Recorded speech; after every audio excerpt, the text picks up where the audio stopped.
pregunta antes de empezar. Dale, Antonella. Yo en el parcial me sacó un 4. Sí, En el caso de desaprobar el recuperatorio me queda el 4 del primer parcial, ¿o no? claro, ustedes van al recuperatorio, el que quiere levantar la nota, solamente se pueden presentar, obviamente, los que desaprobaron y los que tienen 4 o 5, Ah, listo. ¿no?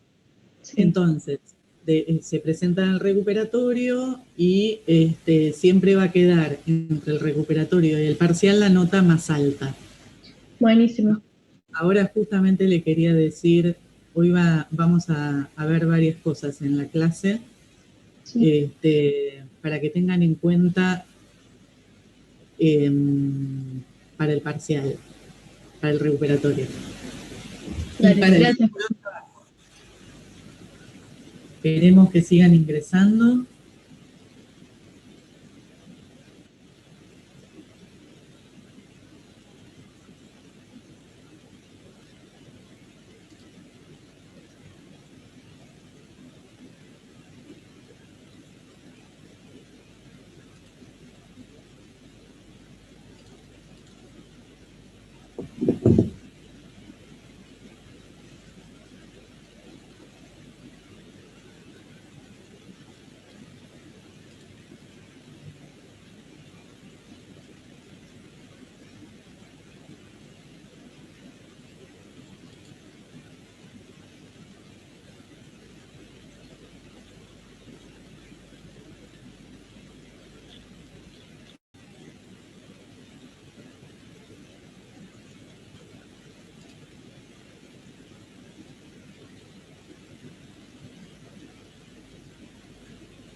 No, este fin de semana es el recuperatorio. El test de lectura, creo que es el otro fin de semana. Fíjense que volví a subir el cronograma actualizado, que ahora igualmente se los voy a informar. Sí, Y otra cosa, el 12 es el de la unidad 5. perfecto. Entonces, este fin de semana, en el horario entre las 5 y las 6, como la vez pasada, van a hacer el recuperatorio.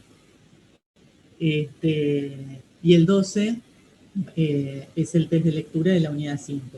Luego, el test de lectura de la unidad 6 y 7 van juntos. Les pido por favor que atiendan a los test de lectura porque esa nota se promedia. Entonces es necesario también que vayan leyendo, inclusive es fundamental para poder hacer los trabajos.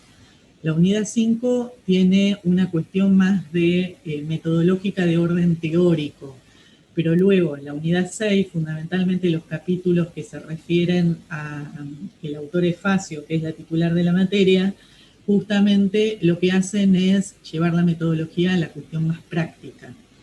Entonces, a ver, ¿cómo vamos a hacer?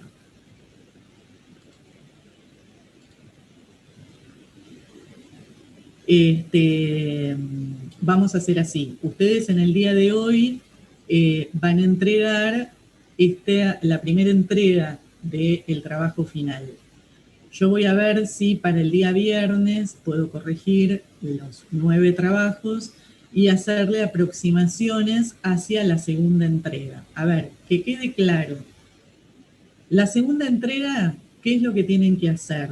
Yo digo para que la vayan haciendo porque la fecha de entrega de la segunda es el martes próximo. Entonces, ¿qué deben ir haciendo de esos conceptos que ustedes eligieron, que yo aún todavía no los vi, de esta primera entrega? Tienen que ir elaborando el marco teórico, ¿no? El marco teórico para hacer la investigación. Hoy, antes de que expongan los grupos, vamos a hacer una revisión de lo que deben hacer para que vayan comprendiendo. Porque, ¿qué sucede con la metodología? Es muy fácil de leer, pero después en la aplicación es cuando aparecen los inconvenientes. Entonces, lo que es fundamental es que ustedes puedan problematizar haciendo una pregunta sociológica. Por ende, deben utilizar los conceptos que hemos visto desde la unidad 1 a la unidad 4, fundamentalmente los de la unidad 4, como son los conceptos de exclusión, de pobreza, de género y demás. Entonces,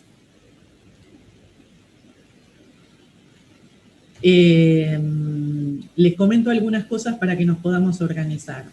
Primero, hoy deben entregar todos los grupos para que yo tenga tiempo de poder hacer las correcciones y que ustedes puedan entregar el martes que viene. Entonces, la instancia que sigue después de las correcciones que yo les voy a hacer es elaborar el marco teórico. Como son muchos miembros por grupo, lo que tienen que ir haciendo es leer intensamente, ver cuáles son los conceptos que están articulados con la problemática de ustedes y comenzar a buscar datos, que esta es la tercera parte del trabajo, es la tercera entrega y digamos, la última por revisar.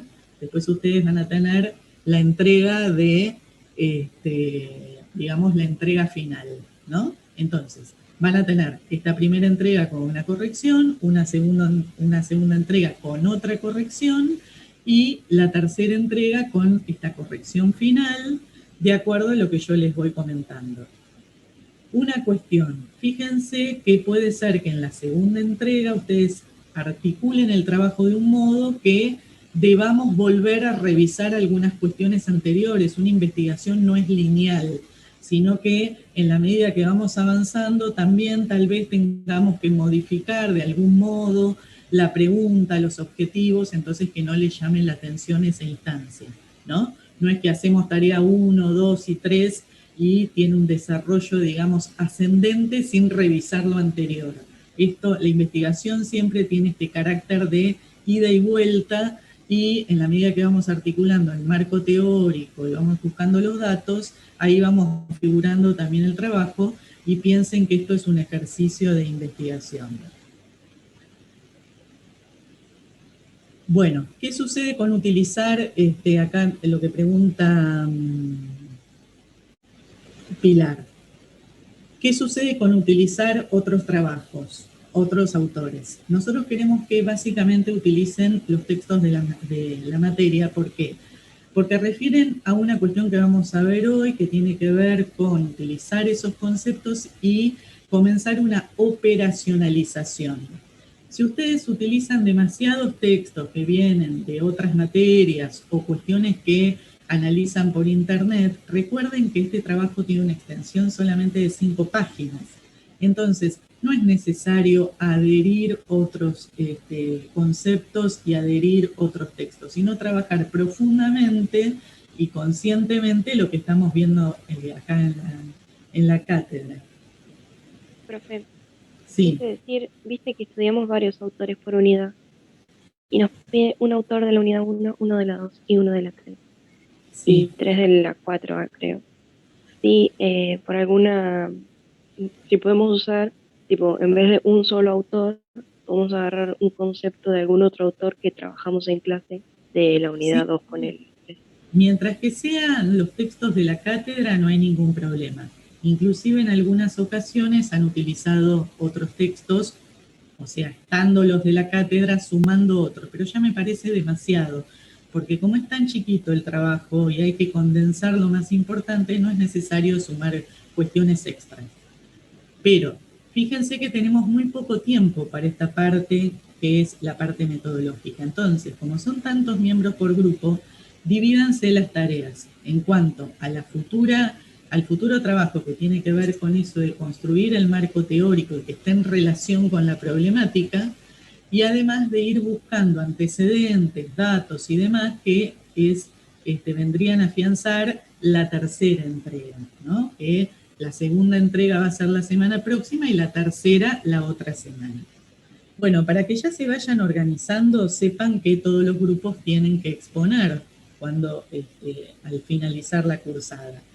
Entonces, la entrega final vinculada a la exposición final va a tener que ser con la exposición con un PowerPoint, como vienen haciendo hasta ahora, y ese día, cada grupo, el día que les toque, van a entregar finalmente, que es lo que ya queda, el trabajo final que no tiene devolución para que puedan corregir. Ya es la instancia final. Entonces, yo lo pensé de este modo, pero si lo quieren pensar de otro, me lo dicen en la próxima clase, porque yo pensaba que el viernes, los 3 días de exposición son viernes 25 de junio, martes 29 de junio, viernes 2 de julio. Entonces yo había pensado, por orden, que el viernes 25, o sea, el primer día de exposición, exponga el grupo 1, 2 y 3, la segunda vez el martes el grupo 4, 5 y 6, y luego el 7, el 8 y el 9. Si a ustedes les parece que es injusto porque el grupo 1 tiene menos tiempo para elaborar y demás, porque es la instancia final donde ya se entrega el trabajo y se expone el PowerPoint, hacemos un sorteo a ver quién le toca primero, quién segundo y quién tercero. Eso después lo piensan entre ustedes, está en esa instancia de hacerlo de otro modo. Profe, Bueno, sí, la entrega de hoy se entrega con las normas APA. sí, Ay, las normas no, APA.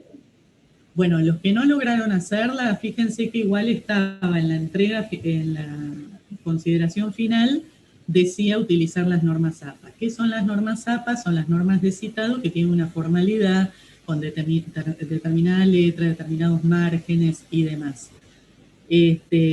Recuerden que si no lo hicieron en esta instancia, es fundamental que lo hagan en la instancia, en la segunda entrega, ¿no? Vamos a trabajar siempre con esas normas, por favor revísenlas, fíjense cuál es el interlineado y demás. Ahora vamos a ver igualmente el trabajo que les quiero decir, porque esta instancia que tiene, digamos, las entregas van configurando este trabajo final, ¿no? Entonces, esta primera entrega es la más informal, pero ya en la segunda, cuando yo les hago unas correcciones, ya les digo, a pesar de que esas correcciones se pueden llegar a modificar, ya empiecen a que el trabajo tenga una estructura de informe. Entonces, coloquen la carátula, como tiene que estar colocada con todos los requerimientos que les pedimos y demás, ¿no? Bueno, ¿hasta acá vamos? ¿Me escuchan todos bien? Sí, profe, re bien. Sí, sí. Sí, profe. Otra cosa que les quiero decir, algunos alumnos y alumnas me dijeron que tenían dudas con respecto al parcial, a la nota que les puse o cómo llevarlo adelante. Vamos a dejar en el día de hoy 15 minutitos antes de cortar y me quedo con ellos para revisar y demás.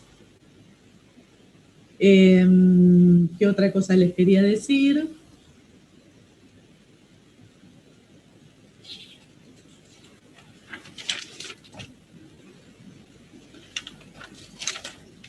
Otra cosa que les quería decir, que me decían que si no podían exponer ese día porque se extendía o demás. Recuerden que venimos haciendo como hacemos habitualmente.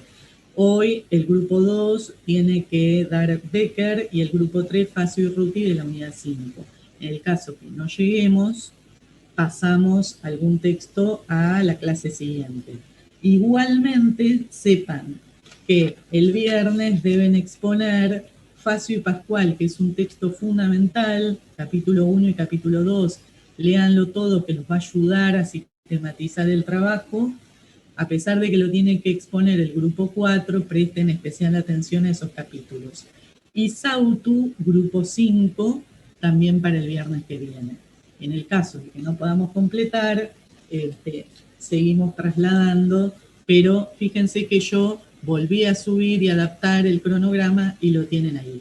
Otra cosa que me había preguntado, creo que era Nicolás, subí los dos PowerPoint a donde están el PowerPoint de la bibliografía, pero les agregué estos de que tienen estrategias para armar el trabajo final, que igualmente los vamos a ver ahora en clase. Bueno, antes de comenzar, ¿qué les parecieron los videos? ¿Los vieron? Por favor, eso es fundamental que vean los videos. Alguna pregunta que me han hecho y creo que yo igualmente se las dije en clase. Los videos son disparadores de temáticas, de problemáticas sociológicas. No significa que deban particularizar en ese tema en particular, ¿no? De esa instancia, de ese contexto particular. Por ejemplo, los cementerios de Bélgica con la comunidad musulmana. Bueno, lo pueden hablar desde otro lugar, pero esa es la problemática, ¿no? Esa diversidad de culturas frente a esta instancia del coronavirus, del entierro, y demás. Luego, el video 2, que tiene que ver con México, la revolución feminista, y bueno, toda esta instancia del feminismo llevado al extremo y las particularidades y demás, de cómo comentan esas cosas, pueden tomar el tema del feminismo o el tema de género o el tema de la violencia. Bueno, pero el disparador es lo que sucede en México y cómo a partir de una cuestión, ¿no?, de una temática que llega a un punto tan extremo, cómo dan de alguna manera una explicación, ¿no?, de por qué ese tema llegó a ese nivel justamente en México, la relación con la justicia, cómo lo llevamos a un orden más sociológico y demás, que ahora vamos a ver cómo podemos llegar a problematizar. Bueno, fíjense el cambio climático, que es el tercer video. No es necesariamente que lo estamos viendo desde un lugar, de un aspecto geográfico o vinculado a determinadas particularidades que no están ligados a lo sociológico, sino cómo se plantea esa problemática para poder llevarla al orden de las ciencias sociales. Al igual que el tema de las epidemias, ¿no? Entonces, cómo hace ese reconto histórico y cómo llegan a conceptualizarlo los videos. Bueno, hasta acá entonces les dije todo lo que les quería comentar. Rocío Escamochero Lo Pérfido, ¿está?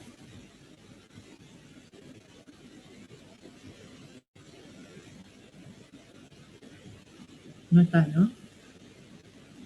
Bueno. Entonces, vamos a comenzar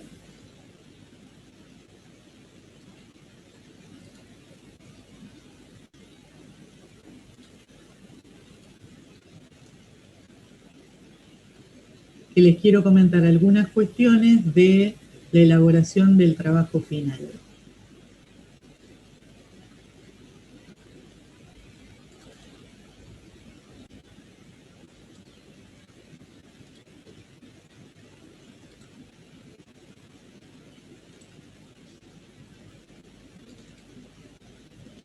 Bueno, como ya les dije, esto que vimos la clase pasada, pero que bueno, vamos a volver, ya les digo, el carácter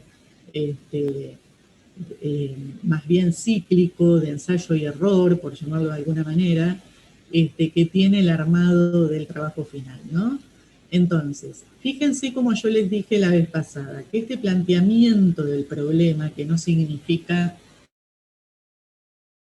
que tiene que ver con la pregunta en sí, más otras cuestiones, ¿no? Por ejemplo, acá está el interrogante, están los objetivos, que vendrían a ser el alcance de la investigación, y la justificación. La justificación que tiene que ver con una argumentación acerca de por qué sería interesante realizar esta investigación. Entonces, esta es la lógica y la dinámica del planteamiento del problema. Esa pregunta, que puede estar subdividida en 5 preguntas que van de lo más general a lo más particular, pero que en definitiva engloban un gran interrogante, ¿no?, que va a estar ligado a los objetivos y a la justificación. Y acá yo lo que quería volver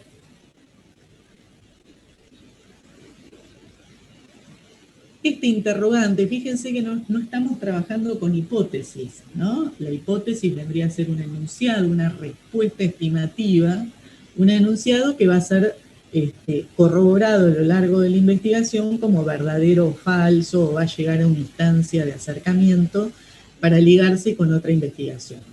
Acá estamos trabajando con preguntas, ¿no? Preguntas que, para poder preguntar, tenemos que estar en tema, ¿no? Entonces, es necesario en las investigaciones de ustedes que ustedes busquen, más allá de ver el video y demás, que busquen antecedentes de investigaciones, cómo fueron abordadas, para que ustedes sepan más o menos cuál es el marco donde se realizan estas investigaciones, cuáles son los conceptos y demás, más allá que nosotros utilicemos los nuestros.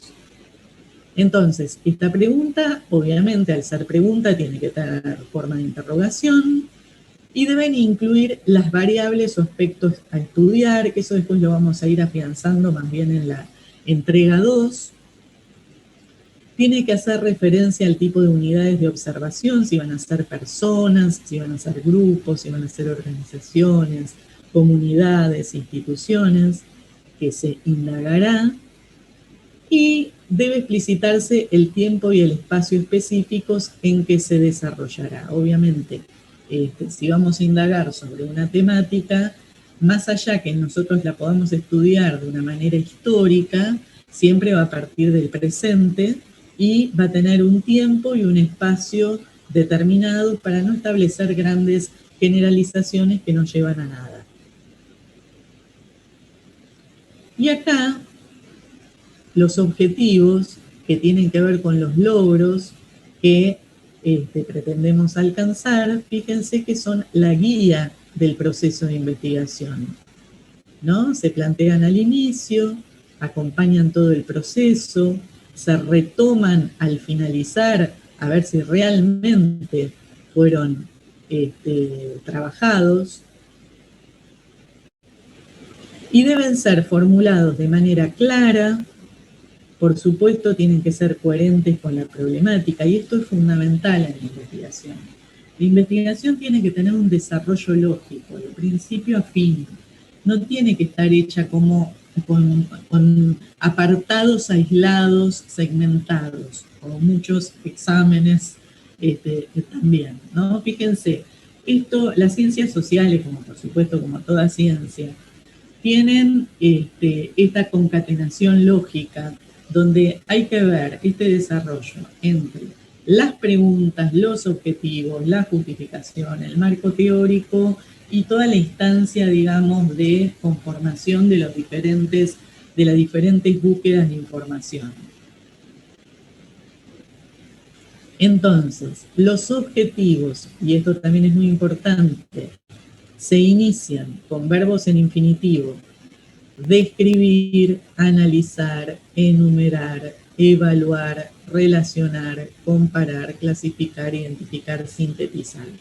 Bueno, la mayoría de estos terminan en ar, pero ¿qué significa el infinitivo? Que termina en ar, er, ir. Entonces, la estructura del trabajo va a ser el problema con esta enunciación de esta gran pregunta en relación al objetivo general y específicos, ¿no? Los específicos son los que dan señalamiento de cómo se configura ese objetivo general, cómo lo voy a llevar a la práctica, y el marco teórico, que es esta referencia conceptual, operacional, que después me va a permitir operacionalizar, que yo lo tomo para leer mi investigación y desde ahí también ayudar a dar una respuesta. Bueno, ¿hasta acá alguna pregunta?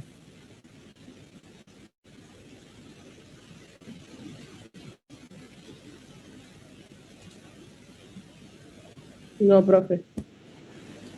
Bueno, y otra cosa que les quería decir, y compartir,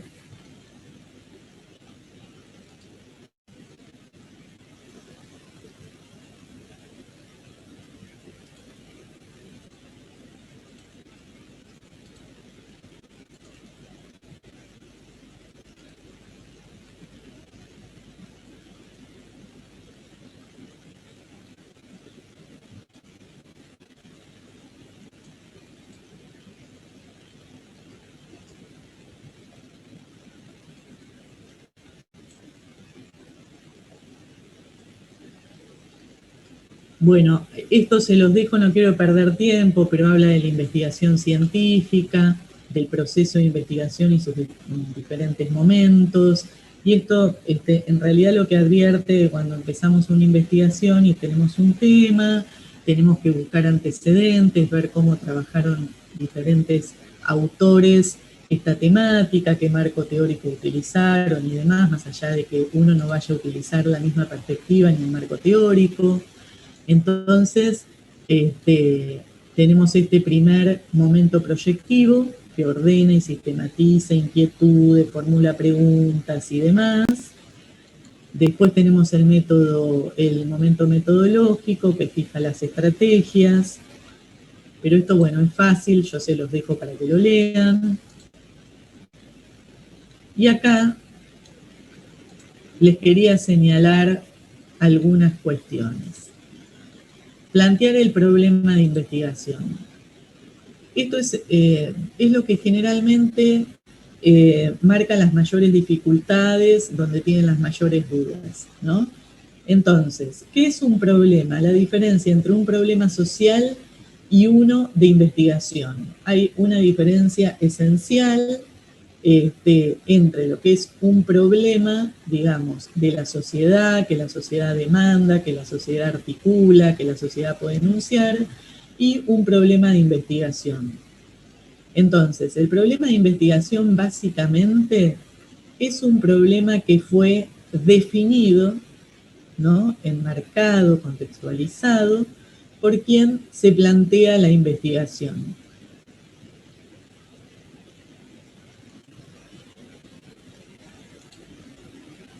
Entonces, las formas de definición pueden ser múltiples. El problema de investigación es lo que se quiere estudiar, lo que se quiere saber, se formula de una manera descriptiva, que cuente cuál es el tema y el problema a abordar. Entonces, el problema de investigación es aquella cuestión que es susceptible de ser investigada de un modo sistematizado, ¿no? Como es la referencia al concepto de ciencia. Entonces, para saber si una cuestión puede convertirse en un problema de investigación, o sea, algo que pueda ser realmente investigado, se deben desarrollar 3 pasos que son fundamentales para la definición de un problema. Y acá tiene que ver nuevamente con esta correlación con el objetivo, la justificación y demostrar esta factibilidad de ser investigado, ¿no? Entonces, en la formulación del problema hay una etapa fundamental de todo el proceso indagatorio. ¿Por qué? Porque en ausencia de un problema no hay una verdadera búsqueda de conocimientos. Y esto es lo que va a pasar a partir de la entrega 1 a la entrega 2. Ustedes ya van a tener con mayor consistencia formuladas estas preguntas, entonces van a poder ir buscando, más allá de que lo van a ir haciendo de igual modo, con mayor certeza. Entonces, los problemas de conocimiento no deben confundirse con los de la vida práctica. Acá hay un ejemplo, no es un problema de investigación reducir los accidentes de tránsito, pero sí es la pregunta, ¿cuáles son las causas que producen los accidentes de tránsito? En base a su respuesta es que podrá resolverse el problema de investigación.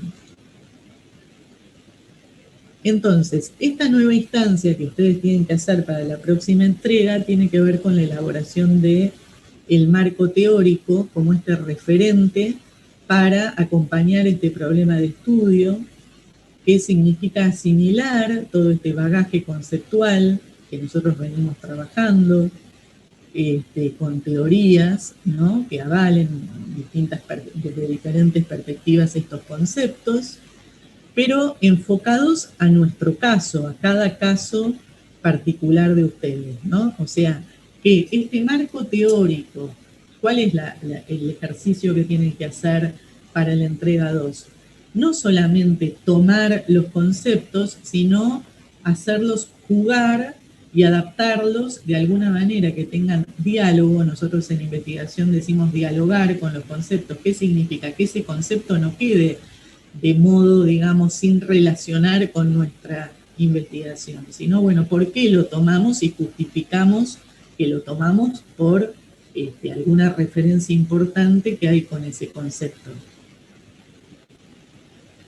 Entonces implica la revisión y organización de los conocimientos previos, ¿no? Lo que yo les digo, que busquen diferentes investigaciones, y está, por supuesto, directamente enlazado con el planteamiento del problema.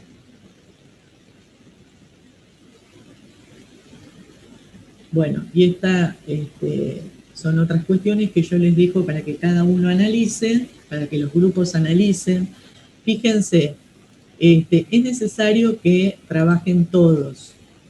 En algún momento, cuando ya no tengamos tanto, digamos, o sí, es en este momento, ¿no? Cuando vayan exponiendo, igualmente es interesante que los grupos puedan comentar cómo van sus investigaciones y demás. Igualmente va a haber un momento que va a hablar cada uno de los miembros del grupo y va a tener que dar cuenta de la construcción de todo este trabajo. O sea que más allá de que se dividan las tareas, todos tienen que saber cuál es el planteamiento del problema, los objetivos y tratar de armarlo en equipo, ¿no? Que es como lo más dificultoso. ¿Qué es lo que sucede todos los años y que recibo de manera privada? Algunas, digamos, quejas de que trabajan unos más que otros. Bueno, traten de alguna manera de trabajar todos, dividiéndose tareas, pero recuerden que es una materia por promoción, por ende en la instancia oral también se va a ver qué es lo que pudo hacer cada miembro del grupo.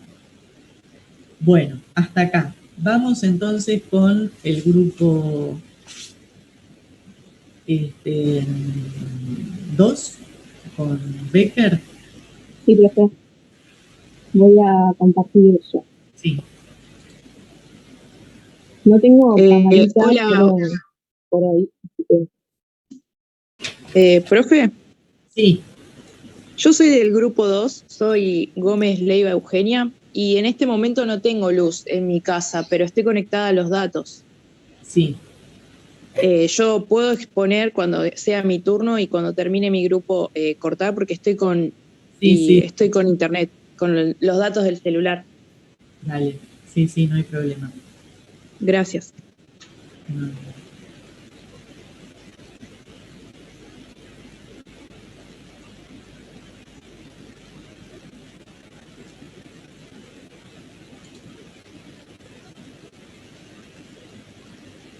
Bueno, grupo 2, entonces, Nicolás Ferreira. Eugenia.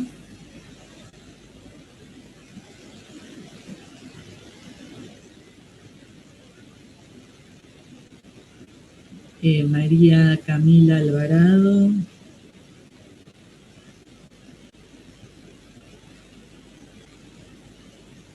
Mariana Gutiérrez. Una cuestión que le quiero decir. Mariana, no estabas matriculada, al igual que Yamil y Manuel López y algo así como Pedromo. Bueno, los matriculé en la comisión porque ustedes tal vez vieron la nota más tarde, el sábado, y fue porque no estaban matriculados en la comisión 5. Yo, profe, soy Manuel y la vi el viernes la nota. No sé. ¿Sí? ¿Pero cómo? ¿Manuel López? Entonces Sí. es otro... No, es otro López, entonces. Claro, son como 3 López ahora, por eso. Ahí creo que un Ah. Agustín y un Valentín que está Claro, en el grupo. no. De vos, Manuel, sí, me acuerdo. No, otro López. Sí. Ahora me fijo, a ver si recibió la nota, porque lo corregí el sábado a último momento. Y vos estabas matriculado. Agustín López. Lucas Perdomo, Agustín López, Maylin Lugercho y Mariana Gutiérrez, Mariana Ailén Gutiérrez, los matriculé porque no... Ayelem, profe, Mariana Ayelem. Ayelén. Los matriculé porque no estaban matriculados en la comisión 5.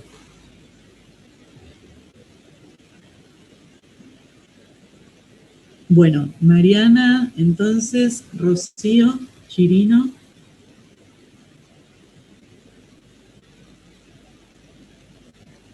Constanza.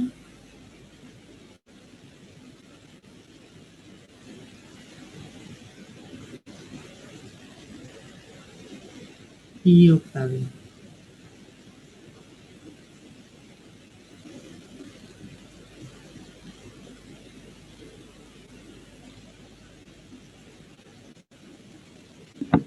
Bueno, sí, cuando quieran contar. Sí, pero voy a empezar yo hablando de Amy Becker, que es un tercero nacido en Chicago en 1928. Es uno de los más destacados e influyentes miembros de la Segunda Para, de ¿se Chicago. escucha? ¿Quién está hablando? Yo, Rocío. Rocío, se escucha un poquitito mal, ¿no podés abrir la cámara? No, pasa que hoy no la tengo, porque bueno, se la presté a una amiga que rendía un final, entonces nada, me quedé sin cámara, pero ¿se me escucha mal? Se escucha como si estuvieses en una lata, pero bueno, dale, escuchamos igual. A ver, para que me acerco un cachito más. A ver si hablo. Bueno, empiezo de nuevo. Voy a hablar sobre Becker, que es un psicólogo nacido en Chicago en 1928. Es uno de los más destacados e influyentes miembros de la Segunda Escuela de Chicago. Trabajó como pianista profesional y orientó sus primeras investigaciones sobre el mundo de los críticos del mundo de jazz y el consumo de las drogas. Con el proyecto de intervenir principalmente en el campo de la denominada psicología de la depresión. En esta línea se enfocan las bases de la teoría del etiquetado. Es autor de varios libros que vamos a hacer poco sobre el ejercicio, como conocer sus creaciones en principalmente vamos a hablar sobre la parte número 4, los conceptos, en donde habla de estos conceptos relacionados generales en lugar de relacionados específicos. Menciona que muchos científicos sociales trabajan con de manera deductiva. Tratan los conceptos como construcciones lógicas. A lo que Baker opina que no se siente demasiada simpatía, pero que es una cuestión de gusto. Menciona la modalidad de análisis conceptual que hay frutos, desarrollo de modelos ideales, que consiste en un conjunto sistemáticamente relacionado de criterios en forma autónoma central, completamente abstracto, como para ser aplicable a una variedad de circunstancias nacionales e históricas. Si no me equivoco, menciona a Grayson, que gracias a este modelo logró definir un concepto de poder decisional. Finalmente afirma que los conceptos son maneras de recibir información y que es por eso que es muy importante adaptarla hasta que estamos definidos. Bueno, ahora bien, mis compañeros van a explicar cómo este autor describe algunos trucos para lograr. Bueno, no sé si escucharon los demás, yo escuché bastante mal, supongo que los demás también, pero después hacemos una especie de resumencito para tomar algunas cuestiones que son importantes justamente de esta diapo. Bueno, continúen. Bueno, me toca a mí. Bloomer advirtió que sin conceptos no hay ciencia. Sin conceptos no sabemos qué observar, qué buscar, ni cómo reconocer lo que estamos buscando. Los sociólogos definían los conceptos, los psicólogos pensaban que podían arreglárselas sin conceptos. Entonces ellos definían a los conceptos como aquellos que podían medir mientras las operaciones que utilizan para estudiar el fenómeno que estaban estudiando. En el caso de los sociólogos, cometieron el mismo error con el concepto de aptitud. Los operacionistas, que eran a quien Bloomer criticaba, que utilizaban para estudiar, aunque no pudieron definir el concepto de aptitud, esto no le impidió medirlo. Entonces definían la aptitud como aquello que medían sus test. Otra forma de definir un concepto era reunir ejemplos de cosas que reconocemos como encarnaciones de aquello a lo que el concepto refiere y buscamos que tienen en común. Un ejemplo de esto es el concepto de profesión. Los investigadores intentaron definir la profesión como un tipo especial de trabajo y la querían incluir dentro de esta definición ocupaciones tan respetadas y bien pagadas como la medicina o la abogacía. Aunque esta forma, un poco parcial de definir un concepto, provoca que haya casos como el de la plomería, que cumple con todos los atributos de la definición estándar de profesión, pero no tiene el prestigio social de la otra, por lo que no es una profesión, aunque lo sea. ¿Puedes pasar a la Filmina? Disculpen, hay una diferenciación acá en el texto, no se habla de actitud, sino de aptitud. Yo me pasó lo mismo, porque después habla de actitud, pero lo leí al contexto de vuelta, y cuando habla justamente de la definición, ahí dice actitud, está escrito como con otra letrita incluso. Vos decís en la página 2, el título, en la página claro, ahí dice actitud, pero que dice aptitud. Porque la aptitud, en realidad, la actitud es una cuestión más de índole de personalidad y tiene que ver con un modo de encarar determinada problemática. La aptitud, por eso él viste que va a vincular después en todo el texto las diferentes aptitudes que se señalan en los colegios, por ejemplo, a diferencia de los chicos, cuando habla de los chicos que son negros o que son de nacionalidad mexicana, como que hay una valoración detrás de esa categorización, ¿no? Sí, pero fíjese que en la parte donde empieza la parte de que dice los conceptos se definen, cuando habla de la equivocación de los sociólogos, dice, los sociólogos se equivocaron en el mismo sentido con el concepto de actitud, con AC, claro. Y después sí habla de actitud. Sí, ahí hay como una, pero en realidad el concepto central es el de aptitud, que tiene que ver con lo que se puede, porque el de actitud es muy diferente, es muy difícil de llevarlo a lo social, en cambio el de aptitud sí. Claro. ¿No? Esa diferenciación que inclusive se marca entre lo psicológico y lo sociológico. Claro. Bueno, justamente ahora hablaba de actitud, que dice que son pensamientos, disposiciones, ideas o capacidades de una persona para realizar una tarea que esperan hacer levedad mediante la situación o el estímulo apropiado. El texto habla que estas actitudes llevan a la diferencia de remuneración, que resulta de la escasez de actitudes reales, ya sea por la distribución del talento natural para ejercerlas o por el tiempo y mucho que hay que pagar para conseguirlas.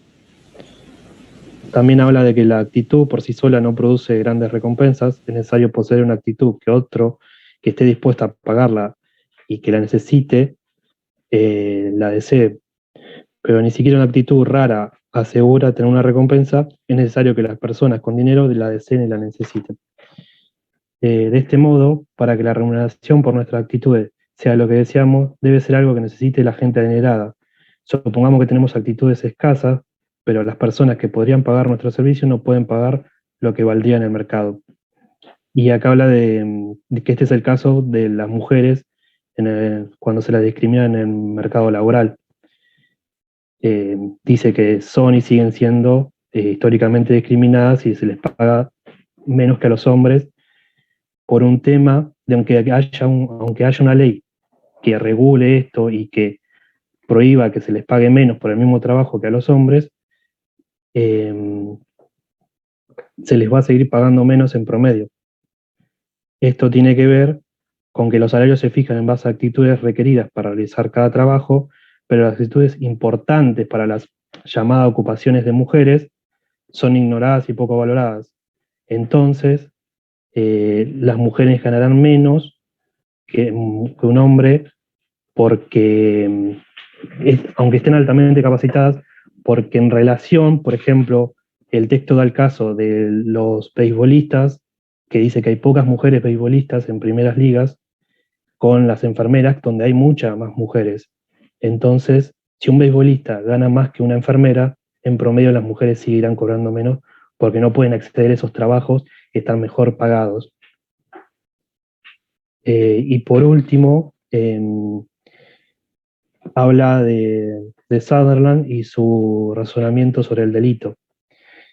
Según el razonamiento de Sutherland, si uno decide no incluir los delitos que cometían los ricos y las corporaciones en la definición de delito, provoca que este solo esté directamente relacionado con la pobreza y no con y sus acompañantes, no porque sea así, sino porque está usando un concepto defectuoso que, basándose en el prestigio social, deja fuera un gran número de miembros del mismo. Y bueno, da, por ejemplo, el caso de la policía, que a veces que intentan, las organizaciones en sí mienten o muestran su mejor cara en pos de guardar su prestigio, ¿no? Y el caso de la policía, que a veces hay policías que cometen crímenes y lo toman como casos aislados o muy particulares.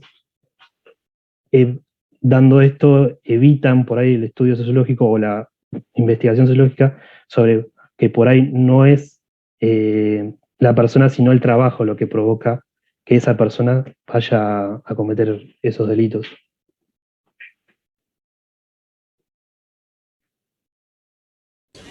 Muy bien, Nicolás.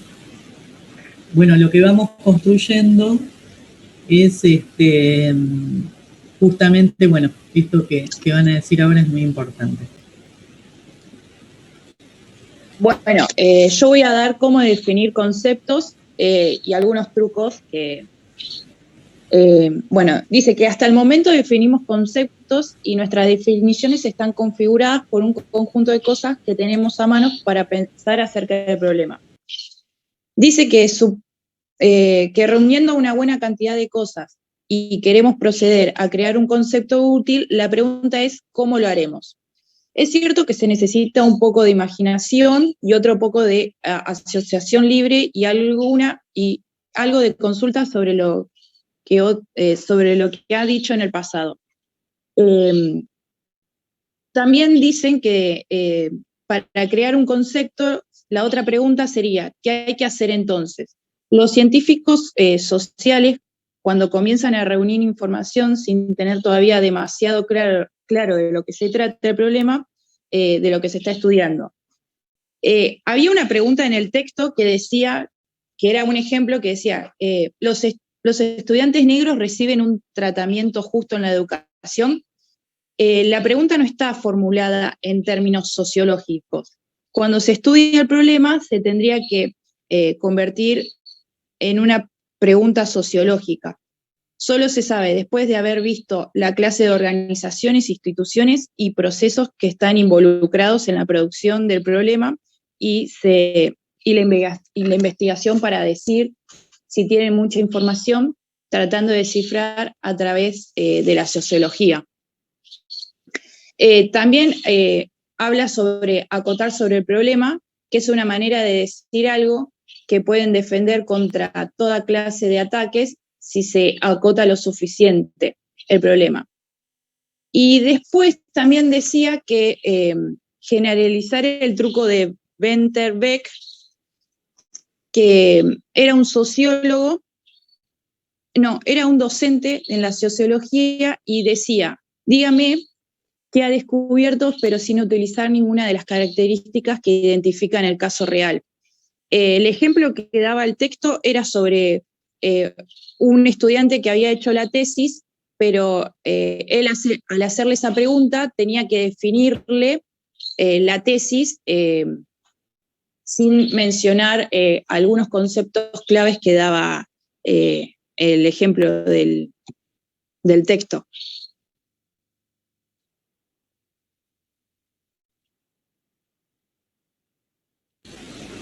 Claro, porque acá ¿cuál es la idea de este?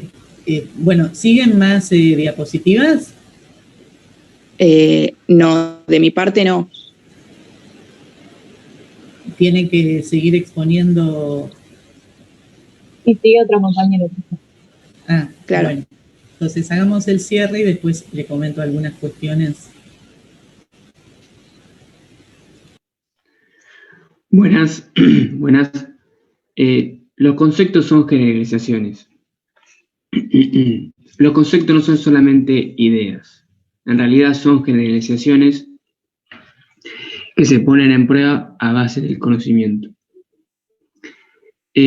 Los conceptos que nos interesan suelen tener múltiples criterios. Por ejemplo, el de burocracia. La burocracia, como la define Weber, tiene múltiples características y dio una larga lista de rasgos de estos.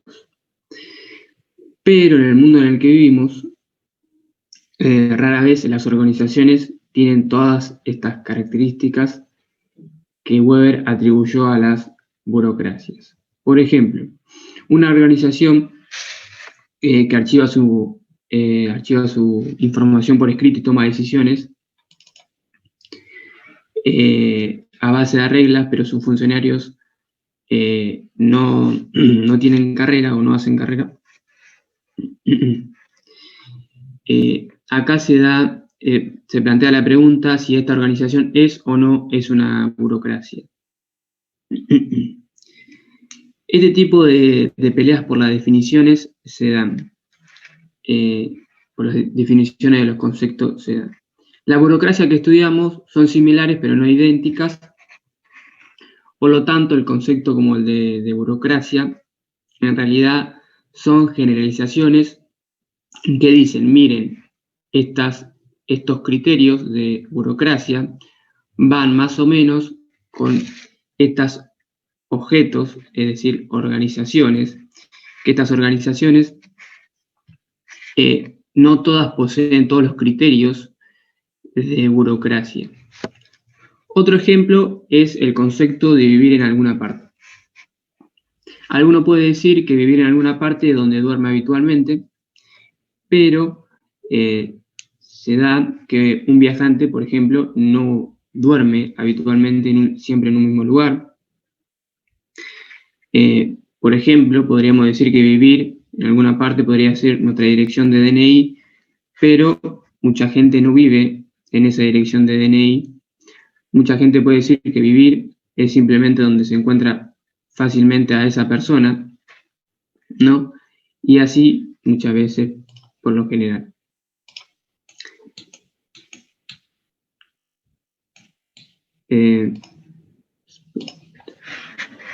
Por lo general. Pero el concepto de vivir en alguna parte para las personas que duermen en un lado, tienen la dirección del DNI en otro lado, el concepto de vivir en alguna parte no es el adecuado para este grupo de personas o personas. Por eso decir que este concepto como una generación empírica no es verdadero para este grupo de personas. No, una investigación de 1989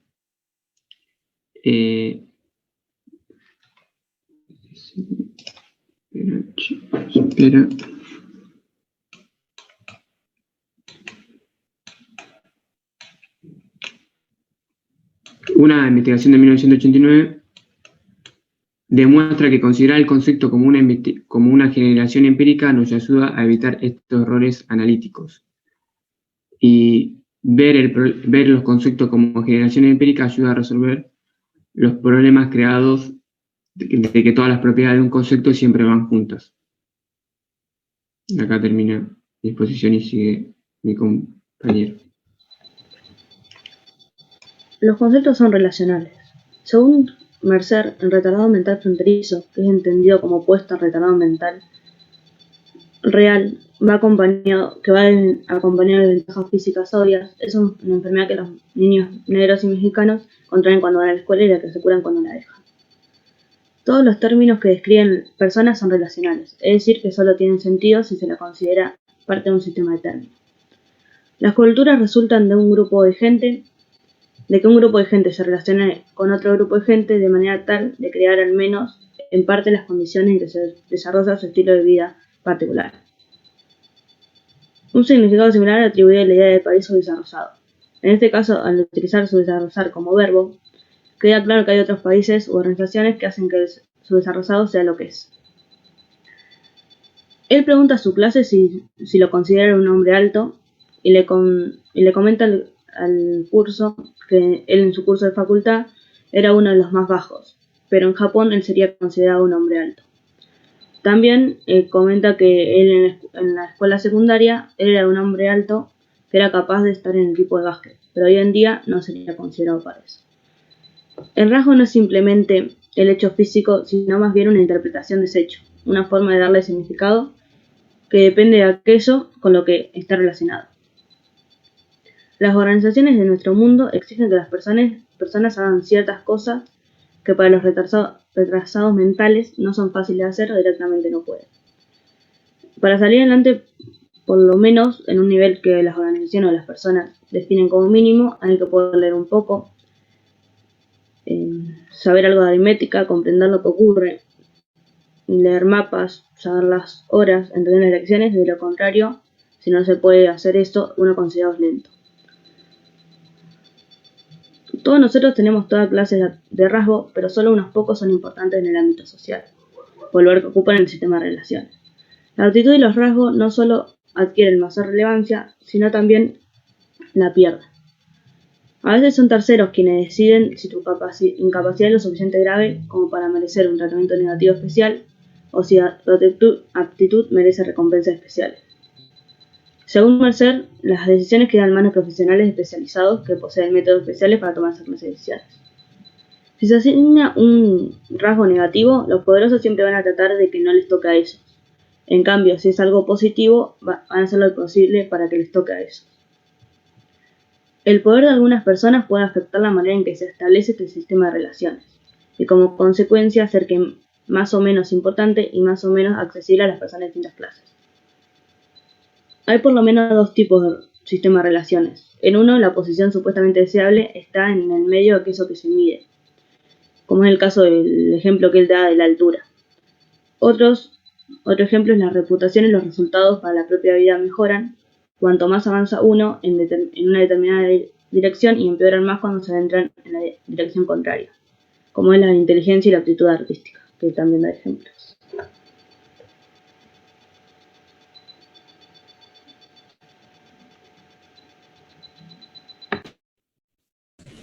El truco de Wittgenstein, como dice ahí en la filmina, consiste en separar lo contingente, lo accidental, de lo nuclear de una idea. Distingue entre lo central de un fenómeno y el ejemplo particular que lo contiene.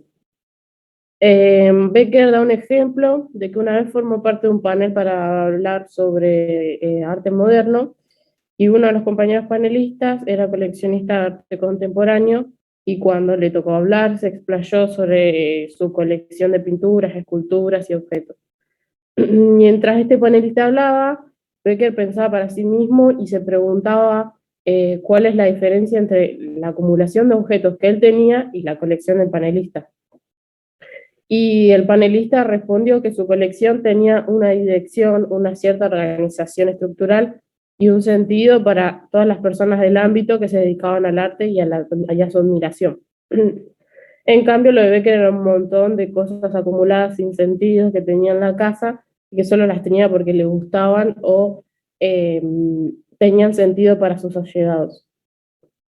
Utilizando el truco de Wittgenstein, se responde a la pregunta y dice lo que queda cuando sacamos de la colección la idea que tenemos un montón de objetos de arte en la casa es la idea del coleccionista como una persona que posee los recursos financieros y culturales necesarios para elegir y adquirir objetos que representen tendencia en el arte. Y ahí en el texto menciona que Bourdieu a esto lo llamaba como capital cultural. Los objetos son símbolos de la decisión del coleccionista de la inversión de su capital, es decir, la inversión monetaria. Y yo lo entendí y se me ocurrió un ejemplo. Por ejemplo, nosotros en administración nos enseñaron que toda empresa tiene una estructura organizacional, pero está formada por distintos departamentos. Por ejemplo, el departamento de producción, comercialización y eso. Si los juntamos, todos tienen un mismo objetivo, un mismo sentido, funcionan todos porque son todos unidos y funcionan en objetivo al funcionamiento de la empresa. Pero si los separamos, cada uno tiene una función individual. Y yo lo entendí así. Si los podemos aislar, cada uno funciona individualmente, pero juntos tienen el objetivo del correcto funcionamiento de la empresa. No sé si está bien como lo entendí, pero creo que sí. Y ahora no sé a quién le toca. Está bueno que traigan ejemplos, y sí, es acertado, pero ahora vamos a ver específicamente dentro de la sociología qué quiere decir ese concepto ligado a esto, al bagaje de conceptos que venimos trabajando de la unidad 1 a 4 para hacerlo más específico dentro de lo nuestro. Pero está muy bien, Mariana. Gracias, profe. Bueno, una vez comprendido el truco de Wittgenstein, podemos verlo reflejado en otras situaciones. El autor nos va a presentar dos claros ejemplos, la cultura carcelaria y la educación. En el primer caso vamos a separarlo en dos sectores, la cárcel de mujeres y la de los hombres. Nos preguntaremos si los grupos sociales de cada lugar tienen similitudes y cuáles son el tipo de relación entre los mismos reclusos. Citamos una frase de William Graham Sumner que afirma que los convictos desarrollan una cultura que resuelve los problemas creados por las privaciones de la cárcel. A continuación, vamos a dividir las comparaciones en tres grupos para una mejor comprensión: cultura, tipo de privacidad y razón. Con respecto a la cultura, los estudios en las cárceles de los hombres han demostrado que los reclusos creaban gobiernos internos, los cuales funcionaban como representación de la vida que tenían fuera de la institución. Había un gran código de convivencia en que estaba mal visto delatar a un recluso y tenían mercados informales en los cuales habían venta y compra de cigarrillos, drogas y demás productos. Estos buscaban la autonomía que se les fue quitada. Pero esto es completamente distinto cuando se observa las cárceles de mujeres. En este sector había una gran falta de código entre ellas. No tenían problema en delatarse mutuamente. No tenían ni gobierno ni mercado interno. Las mismas formaban pseudofamilias en el cual la más varonil representaba al padre.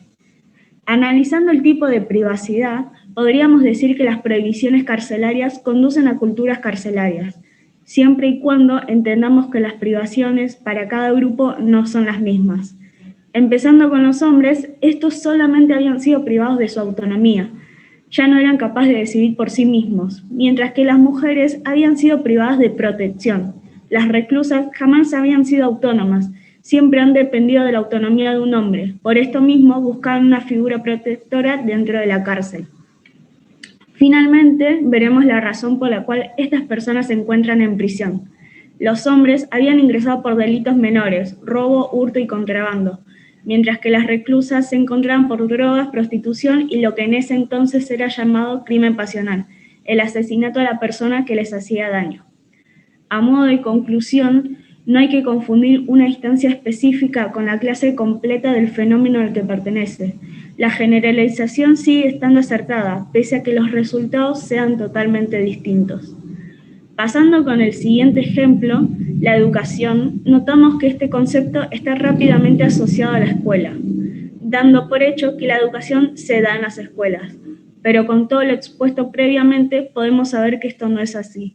Si tomamos a la educación como un proceso social en el cual una persona aprende, notamos que la escuela como institución deja de ser el único lugar de aprendizaje. Con aprendizaje podemos detectar dos maneras de que tiene la persona de aprender, de manera mutua y voluntaria. Con aprendizaje mutuo nos referimos a que no importa quién y cómo se aprende. Por ejemplo, un ladrón puede enseñarte la mejor manera de forzar una puerta o un amigo puede enseñarte a fumar. Claramente esto no es enseñanza en la escuela, pero es un aprendizaje que uno toma.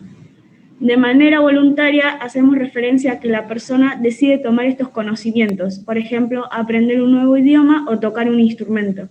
Uno pertenece a este tipo de enseñanza hasta que sienta que no tiene nada más que aprender. Y ahí terminaría el texto.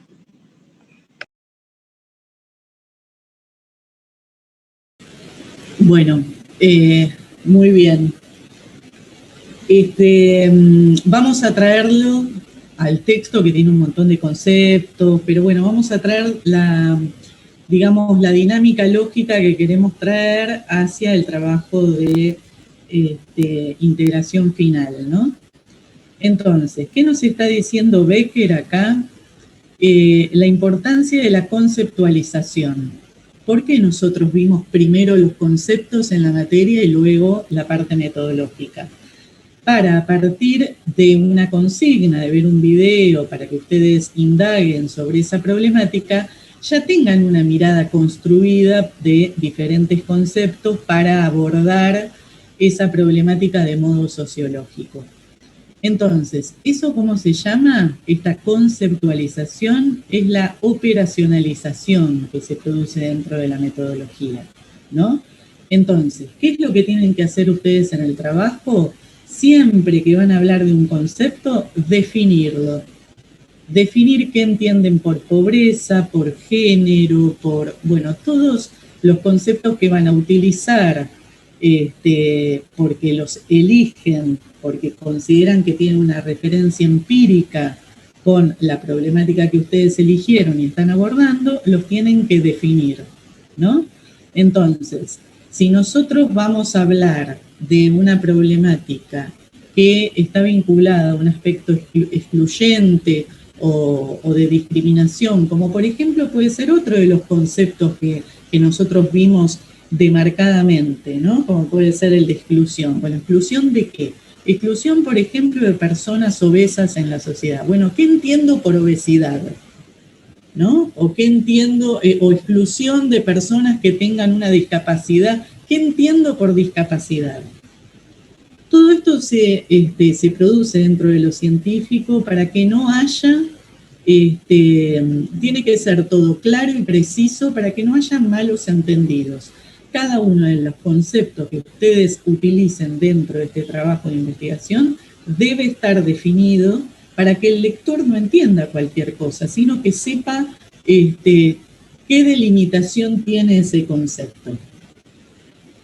Entonces, de eso se trata la operacionalización en la conceptualización. Utilizar el concepto e irlo desgranándolo. Ese concepto que tiene una referencia empírica, por supuesto que es una generalidad. Como dice acá Becker, nosotros vamos a utilizar ese concepto, como puede ser nueva pobreza, género o demás, que tiene una delimitación general y lo vamos a llevar a la especificidad de nuestro caso. Entonces ahí van a aparecer, a partir de esa conceptualización, las particularidades. Entre esas particularidades, este truco de Wittgenstein, donde compara lo que es un coleccionista con respecto a lo que es tener objetos, aparecen fundamentalmente los conceptos de Bourdieu, ¿no? Entonces, una cosa es ser un coleccionista. ¿Qué implica ser un coleccionista? Y acá venimos con todo el bagaje de Bourdieu. Tener un hábitus, el coleccionista está dentro de un campo donde se maneja y se busca un capital específico, que es el reconocimiento, y hay que tener un bagaje cultural y demás. Entonces, acá también dentro de los conceptos empezamos a diferenciar lo que empezamos a ver.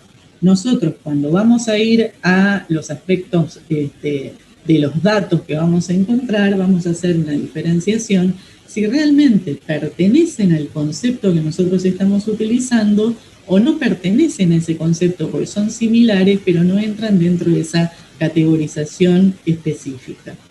Entonces, fíjense, a pesar de tener un grupo de características, no es lo mismo, por ejemplo, estar dentro de la pobreza o articular en una problemática de género que hablar de otra perspectiva que no pertenece a esa dinámica.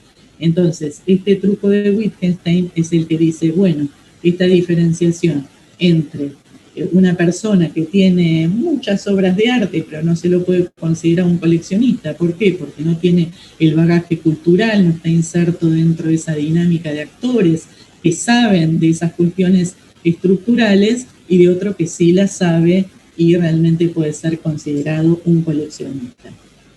Entonces, los conceptos son generalizaciones que deben ser particularizados en el trabajo de investigación. Nuestro campo, dentro de nuestro caso, cuando esté bien hecha la pregunta de investigación, esté justificada y tenga un objetivo, va a empezar a ser construido para empezar a hablar de particularidades. Entonces, cuando hablamos de un concepto, hablamos que ese concepto tiene diferentes dimensiones, por ende va a tener diferentes variables. Esas cuestiones las vamos a intentar ver más adelante y poder articularlas con el trabajo. Pero no todas las particularidades y propiedades que señale ese concepto van a estar juntas en el caso particular que nosotros encontremos para estudiar. Lo que tenemos que ver es que los conceptos, como bien dice Becker, son relacionales. Uno es alto, es bajo, es flaco, es gordo, ¿en relación a qué? ¿No?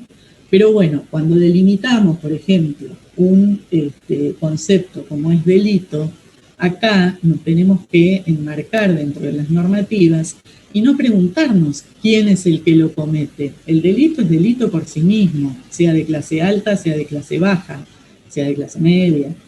Entonces, el delito tiene una serie de características que no importa quién lo haga, que va a ser considerado delito, y de ese modo tiene que ser categorizado, ¿no? No por quién sea la persona que lo hace. O porque incluso, profe, hablaba de delito binario y delito de cuello blanco. Claro.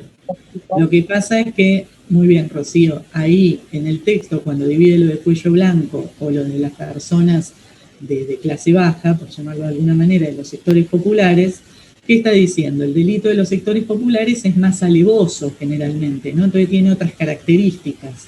Son generalmente más agresivos, tienen mayor visibilidad y generalmente son mayormente sancionados por la sociedad, incluso porque los medios de comunicación también castigan de alguna manera, generalizando que el delito está muy asociado a la clase popular, por llamarlo de alguna manera. Ahora, cuando indagamos realmente lo que es delito, tal vez encontremos más delitos en otras clases que en la clase baja, estadísticamente. Lo que pasa es que muchas veces no son registrados o no son considerados tales o son justificados, como por ejemplo, y bueno, acá, cuestiones económicas y demás, que hay gente que la justifica y no deja de ser un delito. Bueno, después las categorizaciones tienen que ver con valoraciones sociales y muchas veces van relacionadas con determinados sujetos.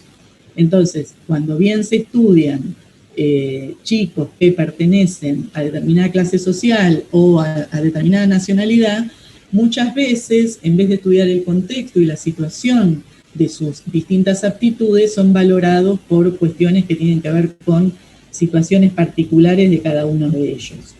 Vemos cómo todos estos conceptos están atravesados por el poder de lo simbólico, de lo que una sociedad valora como bueno, como malo, y que la metodología y la investigación quiere salirse, ¿no?, de todas estas cuestiones que rompen con el sentido común. Y en cuanto al aprendizaje, que a lo último dice, bueno, el aprendizaje de que unos amigos que lo dividen mutuo y voluntarista, una cosa es el aprendizaje formal que se produce dentro de las instituciones y otros son los aprendizajes informales, por ejemplo, ¿no? Entonces, es cierto, nosotros podemos aprender en relación a los otros, como dice, vinculado al delito o a fumar marihuana, en un grupo de amigos, eso se produce de un modo que es diferente al aprendizaje formal, pero no deja de ser aprendizaje. Igualmente, por ejemplo, cuando vamos a definir lo que es aprendizaje, tenemos que ver cómo lo conceptualizamos y qué vamos a entender por aprendizaje. No es lo mismo hablar del aprendizaje ligado a lo escolar, más allá que no solamente pueda ser estudiado en una escuela, pero sino de qué otro modo lo vas a investigar, es mucho más complejo. Fíjense que una investigación va ligada a la fiabilidad de poder hacerlo. Entonces, si voy a estudiar el aprendizaje escolar, que lo puedo estudiar fuera de la escuela, me va a resultar mucho más complejo que ir a un lugar institucionalizado, con un horario y demás, donde están los estudiantes, y voy a poder estudiarlo mejor en la medida que quiero estudiar un aprendizaje formalizado. Ahora, si yo quiero estudiar el aprendizaje de cómo se fuma marihuana, cómo se aprende un delito, cómo, a pesar de que son dos cuestiones distintas, ¿no? o diferentes cuestiones que pasan fuera de la escuela, pero no tienen que ver con un aprendizaje formal, tiene que ver con cómo yo utilizo esos conceptos. ¿Se entiende? Entonces, aprendizaje es muy general. Yo tengo que ir contextualizando, delimitando, dándole instrumentos en investigación para que sea lo más sólida posible y no tan general que hable de cualquier cosa, ¿no? Por eso la delimitación.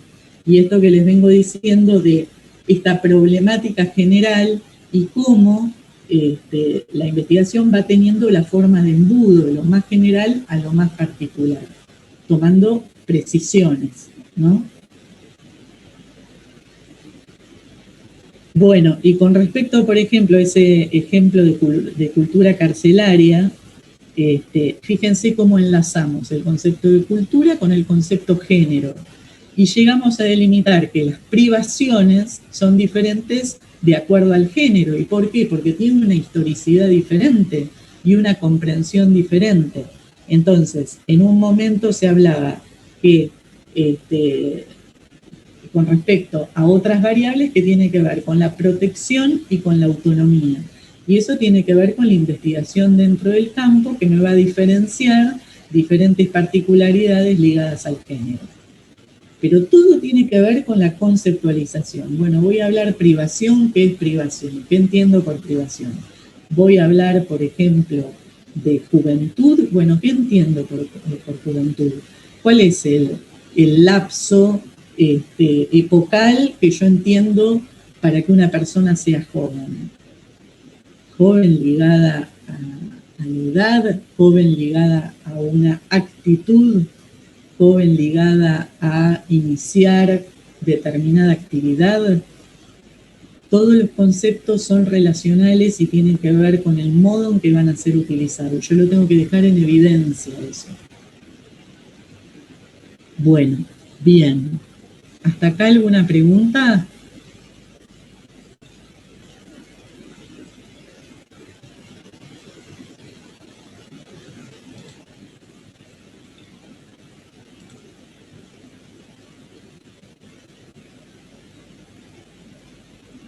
Bueno, vamos entonces con el otro grupo. Así cortamos un ratito antes y... ¿Están los alumnos que me querían hacer preguntas por el parcial? Sí, profe. Bárbaro.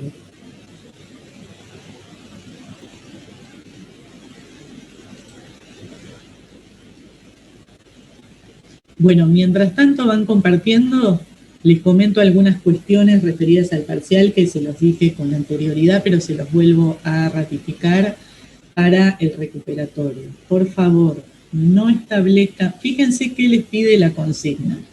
Si les pide relación entre conceptos, no pongan, o entre autores, no pongan los autores recortados con sus conceptos, sino establezcan vínculos entre esos conceptos. A ver cómo lo trabajó un autor, cómo lo trabajó otro, pero lean atentamente la consigna. En todos los exámenes es fundamental la consigna para responder las preguntas, ¿no? Pero fundamentalmente ahora que estamos en la virtualidad, el reconocimiento de esa consigna es fundamental, porque lo que aparece mucho, chicos, y bueno, sabemos que está dando vuelta, es una carpeta con conceptos que ellos cortan y pegan. O por ejemplo, se preguntan por el método estándar. Bueno, y empiezan con el método experimental, ciencia. No, eso no se lo está preguntando. Vayan a lo que les pregunta la consigna. Entonces, en lo posible, ¿qué es lo que se les pide? Rigurosidad conceptual, que no implica que copien el concepto, sino que lo trabajen con sus palabras, pero que el concepto se refiera realmente a lo que dice el autor. ¿Qué sucedió en algunos exámenes que estuvieron desaprobados? Bueno, dan a resumen copiado, muchos aparecen las mismas cosas, o sea, lo mismo, Durkheim, Weber, qué sé yo, cortado y pegado varios exámenes lo mismo. Hay una unidad que también aparece como que ya la elaboraron, entonces la cortan y la pegaron varios. Entonces, que hay que hacer referencia a la consigna, trabajada con sus palabras, pero no trabajada desde el sentido común, sino con rigurosidad conceptual. Entonces, yo a todos, cuando les corregí, les expliqué, en pocas palabras, porque son un montón, pero les expliqué qué era lo que fallaba. Y yo creo que cada uno de ustedes incluso sabe, el que hizo, ¿no? Además, hay un caso que por supuesto no voy a decir si es mujer o si es varón, pero con cita, chicos, o sea, ni miraron. Y otra cosa, hay exámenes que si quiero tipear no me da el tiempo de hacerlo en 1 hora. O sea, metieron 2 hojas en cada respuesta, corte y pegue, y dijeron, bueno, en algún lado estará la respuesta. No, la respuesta tiene que estar elaborada. Esa es la respuesta que se tiene en cuenta por la cátedra en todas las comisiones. Sí.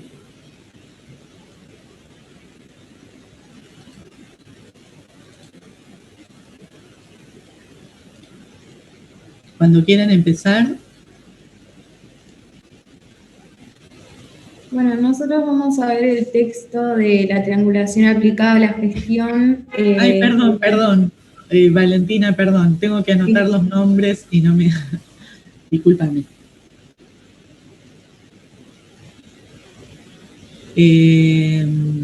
Marianela.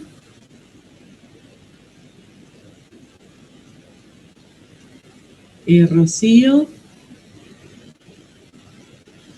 Profe, tenemos que aclarar que 2 compañeras no pueden asistir por temas personales. Federico.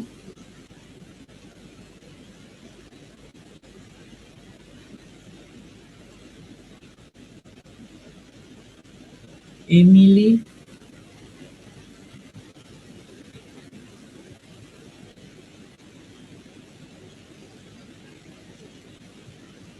Lautaro.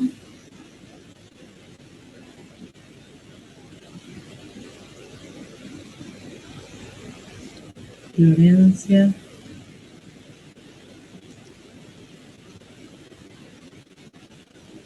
Valentina.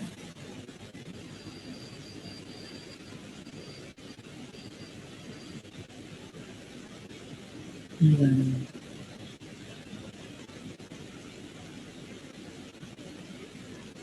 Iván es el chico que no tenía grupo, ¿no? Sí, profe. Bueno, sí. Bueno, ahora sí. Nosotros vamos a ver el texto de la triangulación aplicada a la gestión, diagnóstico, monitoreo y evaluación de políticas públicas, y que los autores son Adriana Norma Facio y María Gabriela Ruti. No sé, Ro, si querés poner la biografía. Está. Bueno, Adriana, que es profesora e investigadora titular de la Facultad de Ciencias Económicas, y María Gabriela Ruti, que es docente especialista en evaluación de programas y proyectos socioeducativos.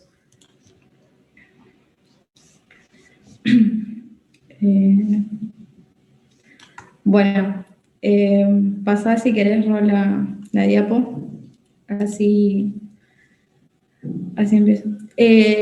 La triangulación aplicada a la gestión, diagnóstico, monitoreo y evaluación de políticas públicas. En la práctica, la instancia de evaluación son vividas por los evaluados con cierta prevención, temor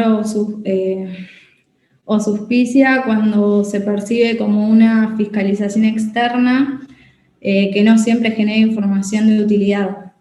La evaluación no significa plantearse solamente los errores cometidos en procesos complejos como los de implementación de políticas públicas, sino por el contrario, compartimos la adición de la evaluación como aprendizaje, es decir, la de sintetizar las buenas prácticas y mejorarlas, y de analizar lo que se considera que no resultó de acuerdo a lo esperado para superarlo.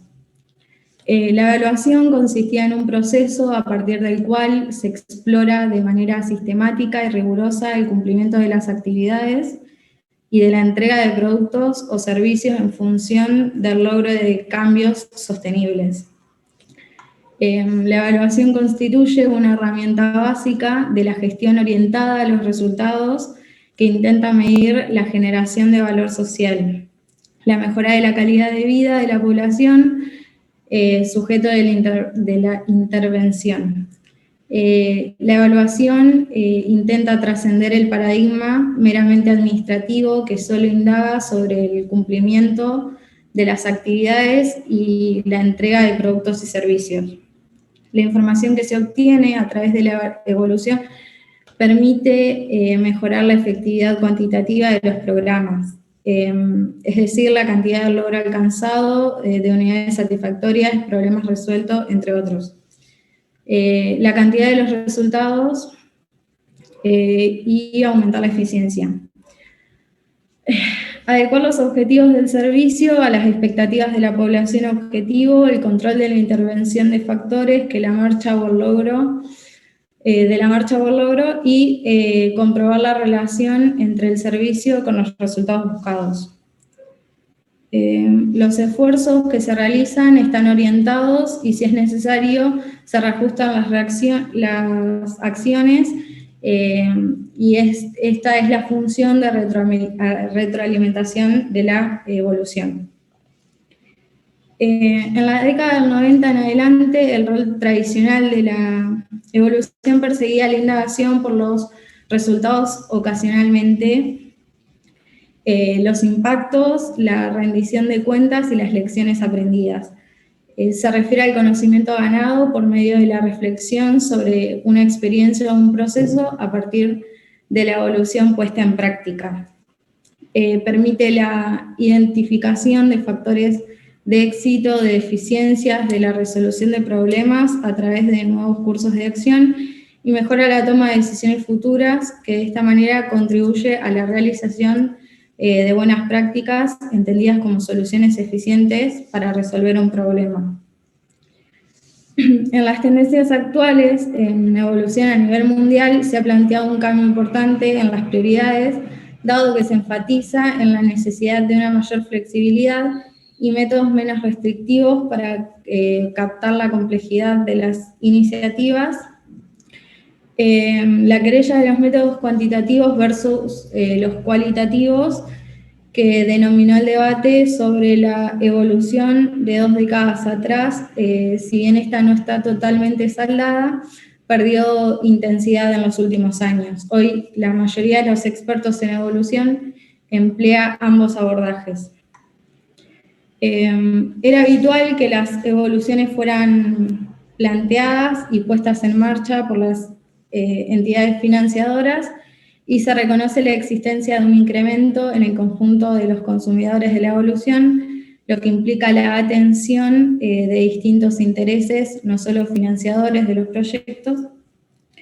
Y hoy, además de los financiadores, están presentes en el diseño de la evolución de los intereses de los agentes públicos que desarrollan los proyectos de la comunidad representada a través de sus organizaciones.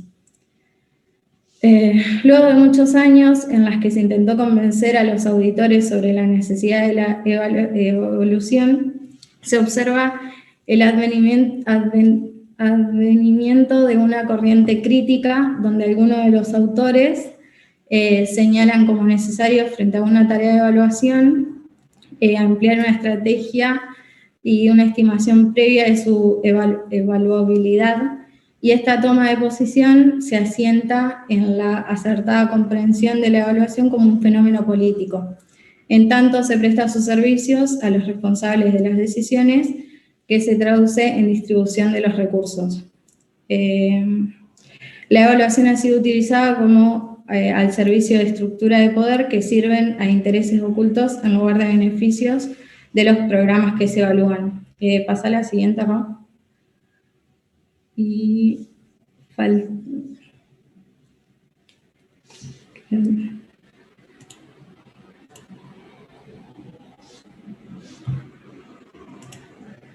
bueno,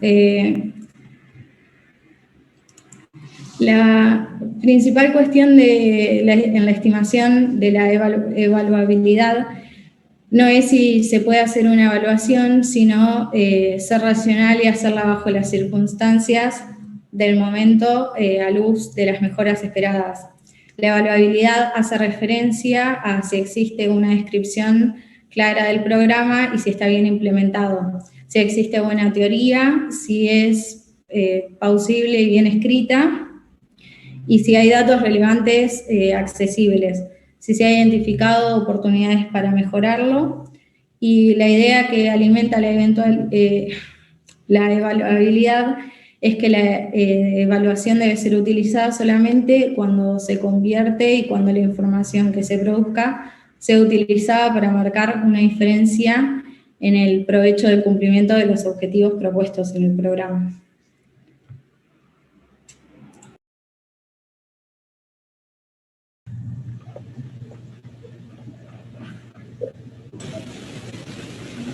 Bien, ahí termina.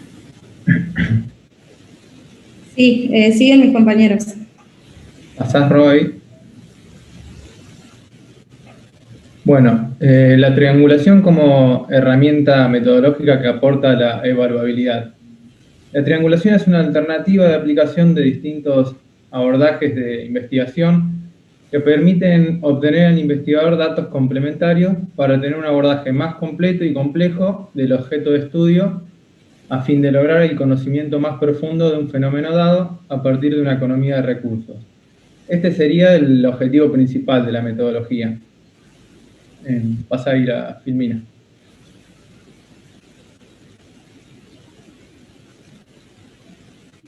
Pasás a ir a... Ahí está. Bueno, entonces, para su aplicación básicamente consiste en utilizar en una misma investigación distintas fuentes de datos en el tiempo y en el espacio con respecto a la diversidad de fuentes de datos. Se refiere no solo a los datos producidos en el marco del diagnóstico, sino también el uso de datos secundarios, que podrían constituirse en aproximaciones a las variables relevantes. Cuando hablamos de datos primarios son los que obtiene el investigador por sí mismo, y secundarios son producidos por otras personas. En el primer caso, estudiar y comparar los resultados de métodos puede ser a través del tiempo o en un único momento.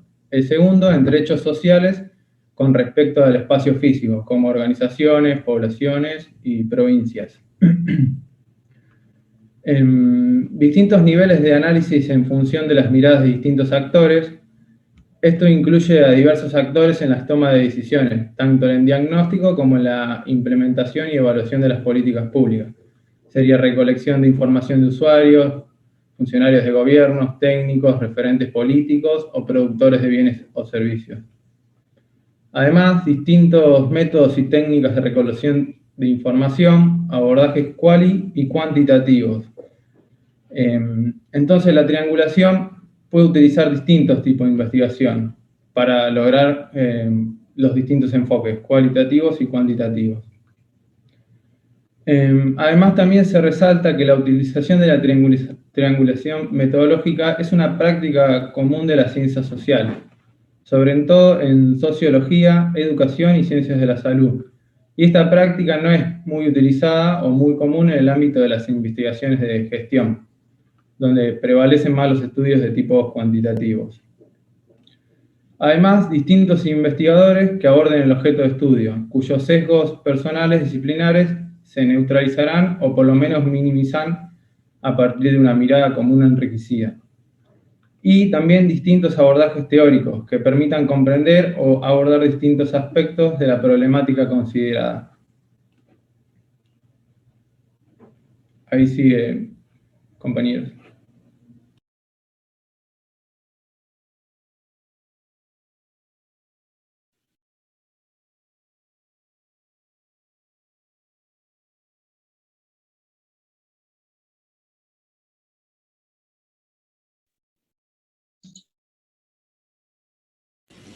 ¿Quién sigue?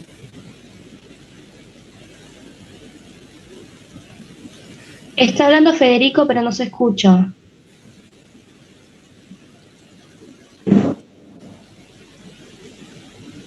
Hola. Ahí sí. ¿Se me escucha? No. Sí.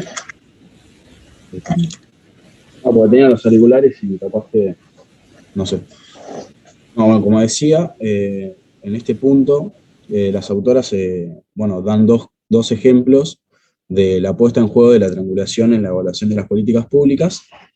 Y bueno, en el primer caso se trata del Programa Nacional de Cuidados Domiciliarios, que es una política que tiene como objetivo mejorar la calidad de vida de las personas mayores que tienen un grado de dependencia grande, por lo que necesitan para el desarrollo de sus actividades básicas de la vida cotidiana, otra persona que las ayude. Por eso se desarrolló en el año 96 con convenios del gobierno nacional y provinciales y municipales, y se llevó adelante en 2 etapas. La primera consistía en dar un curso de formación de cuidadores domiciliarios, con el propósito de capacitarlos para que en un futuro den estos servicios. Esta segunda etapa consistía en esto, en generar un sistema de prestación de los servicios en el que los cuidadores que fueron formados en la etapa anterior brinden el cuidado a las personas que no cuenten con cobertura de obra social y se encuentran en condiciones de vulnerabilidad. En este programa se produjeron diversos protocolos que se fueron construyendo con el paso de los años, en donde se determinó la intensidad y el tipo de cuidado que necesitaba cada persona mayor. En el 2018 se le propuso al gobierno realizar una evaluación del programa a fin de aprender de él y tenerlo como una posibilidad ante un envejecimiento en la población de la región. Bueno, mi compañero va a hablar de cómo se evaluó y cómo lo hicieron, digamos. ¿Se me escucha bien? Sí, Iván. Hola. Sí, bien. Este programa fue en 2008, la evaluación se realizó en 2008 en la ciudad de Buenos Aires, en el Gran Buenos Aires, en la provincia de Córdoba y Jujuy. Esto se profundizó, la evaluación se profundizó en la capacitación de las cuidadoras, buscando el perfil adecuado en base a técnicas que tenía la evaluación. Estas técnicas, las más destacables son las entrevistas. Estas se dieron tanto individuales como grupales y tenían diferentes actores. Referentes del programa, un analista, consultores del mismo programa y una redactora, era la cual iba a dar el informe final. ¿Qué permitió esta evaluación? El alcance de los logros de ese programa y proporcionar una mirada enriquecida del programa, ya que se quería abrir a los diferentes países de la región. Como parte de la evaluación se identificaron fortalezas y debilidades. La fortaleza, yo creo, es la principal, es la mejora en la calidad de vida tanto de las personas que asistían al programa como de sus familias. La continuidad a lo largo del tiempo, ya que es prácticamente ininterrumpida. Cómo lograron articular entre sus recursos y los actores este programa, y su institucionalización como política social.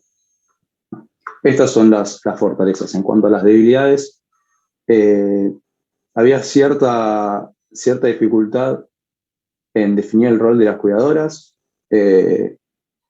y la principal, otra que es la principal para mí, son los efectos negativos al finalizar el programa. Esto, como lo marqué como fortaleza, era algo positivo mientras estaban en el programa. Cuando termina el programa, lo dan como un punto negativo. También da como punto negativo el escaso involucramiento de algunos coordinadores y la discontinuidad entre la formación, la prestación y la renovación de las prestaciones del programa en general. En conclusión, el programa es exitoso si se hace referencia al componente de la capacitación, pero presenta déficits o vulnerabilidades si hablamos de la implementación y de la continuidad. ¿Esto qué lleva? Que a 3 años vista, o sea, después de 3 años de esta evaluación, en 2011, el programa se dedicó simplemente a la primera parte, que sería la capacitación, y dejó en manos del gobierno provincial, de estas 3 provincias, y de obras sociales, lo que tiene que ver con la implementación y continuidad del programa de cuidado domiciliario. Hasta acá, después sigue otro compañero con el caso 2. Bueno, el segundo caso es la educación, el programa de educación Save School. Bueno, primero dice que al utilizar un multimétodo genera resultados incoherentes. Es decir, que la información que proviene utilizando las técnicas no coincide. Este programa, o sea, este caso, lo que presenta es una estrategia metodológica para resolver. Y es presentado por McConnell. Bueno, y se trata de evaluar un programa de educación compensatoria en escuelas primarias con abordaje multimétodo. Este programa estaba dirigido a alumnos con problemas de aprendizaje, necesidades especiales y con problemas de comportamiento. Bueno, se basaba en 26 habilidades intelectuales claves para el aprendizaje. Los alumnos asistían 30 minutos al programa, 2 veces por semana, durante 7 meses. Y este programa se aplicó durante 4 años, primero en 4 escuelas y después se amplió a 17. Bueno, el propósito de la evaluación fue determinar la efectividad del programa definida sobre las bases de lo que se esperaba, que era mejora en el rendimiento académico de los alumnos, disminuir las sanciones, rendimiento en inglés como segunda lengua, mejora en la asistencia y, bueno, y disminución en la derivación de escuelas especiales.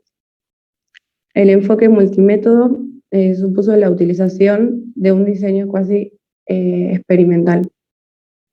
Combinó entrevistas con los docentes, el focus group y observación de campo. Se obtuvo una variedad de información cualitativa y cuantitativa con el empleo de una variedad de técnicas de recolección de información. Y se desarrollaron los instrumentos para la obtención de datos cuantitativos sobre el comportamiento de los estudiantes, el desempeño en inglés y la asistencia escolar. Bueno, y ahora sigue mi compañera contando un poco más de este caso. Bueno, esa recolección de información cualitativa, porque se realizaron varias entrevistas, en 3 oportunidades en el texto, en el focus group, el staff de la escuela y los entrevistadores con los docentes. Esta evaluación tuvo durante más de 4 años y en la que se implementó este programa piloto, pero lo que se vio es que este programa no fue efectivo o no fue lo que esperaban a lo que se inició, a las metas que querían llegar. Como estos resultados de los datos estandarizados fueron negativos, se implementó un método en la que sugieren como una situación en donde los resultados sean diferentes a esos métodos. Primero se clasifica que cada parte de la evidencia proveniente de cada técnica sea un criterio de valor, y también, como es, una vez que las evidencias se encuentran en esa escala, llegar a una conclusión de análisis o de síntesis. Primero se clasificaban los efectos del programa de acuerdo al conjunto de las evidencias y cómo esos objetivos se podría alcanzar a esos resultados que se quería llegar, o sea, al programa, cómo llegar a las metas. Segundo, se clasificaban los valores de las evidencias en conjunto y se clasificaba como, en el texto clasificaba en presión, confiabilidad, proximidad de los efectos, relevancia y representatividad. Cada uno decía que para qué sirven esos datos, si son válidos, si son confiables, si el grado en el que los datos están alineados para responder varias preguntas de la evaluación, en qué medida son estos datos comprensibles para las partes y cómo esos datos pueden servirnos a nosotros como instrumento o para mejorar más adelante. Después decía de cómo combinar los efectos del programa con la valoración de la información utilizando unas escalas. ponían ciertos números, no sé, las docentes, cierto rango, los alumnos, cómo iban, no sé, a nivel como cada uno estaba, si iban al mismo nivel o si ciertos alumnos necesitaban hacer esa capacitación. Por eso decían que cuando hacíamos esos 30 minutos, esos alumnos como que se nivelaban, por más que sean 30 minutos, no, que no es nada. Vos ves la pérdida de tiempo que se da porque, no sé, un alumno se distrae más que el resto, o porque le cuesta más atender, o hay ciertos puntos de una materia que le cuesta, como matemáticas. Puede que si arrastra algo ya que no sabe, va a arrastrar siempre, y si no, no ayudamos desde el principio, le va a costar más que al resto. Me pasó a mí en el caso que yo iba a las escuelas públicas, nunca tuve clase bien, me cambié a una privada que fue con rendí examen y todo. Entré y me terminé llevando matemática porque venía arrastrando en base algo que no entendía, cosas básicas. Y bueno, es como yo relaciono esta parte del caso. Está bien. Bueno, lo hacemos cortito, la importancia de la evaluación que marca este texto en cuanto al aprendizaje de diferentes dificultades y cuestiones que pueden llegar a posibilitar mejores prácticas dentro de los programas, ¿no? Entonces, una cuestión reflexiva de identificar inconvenientes, prácticas y demás situaciones para resolver problemas y para generar con cuestiones de flexibilidad diferentes cambios. ¿Qué se evalúan generalmente? Diferentes programas a través de esta posibilidad de la triangulación como herramienta metodológica, donde hay economía de recursos y que se tienen en cuenta diferentes fuentes de datos, diferentes niveles de análisis y diferentes métodos y técnicas en un mismo proceso, ¿no? El proceso de evaluación es muy importante, nosotros incluso también lo incorporamos dentro de la cátedra, todo con los fines no de castigo, sino de conocer cuáles son las dificultades para poder cambiar en la marcha y hacer una retroalimentación, digamos, y una limpieza de las cuestiones que vemos que se dinamizan como no válidas para poder cambiarlas con cuestiones que tienen que ver con cuestiones que son más correctas y afines a los tiempos que estamos viviendo. Entonces,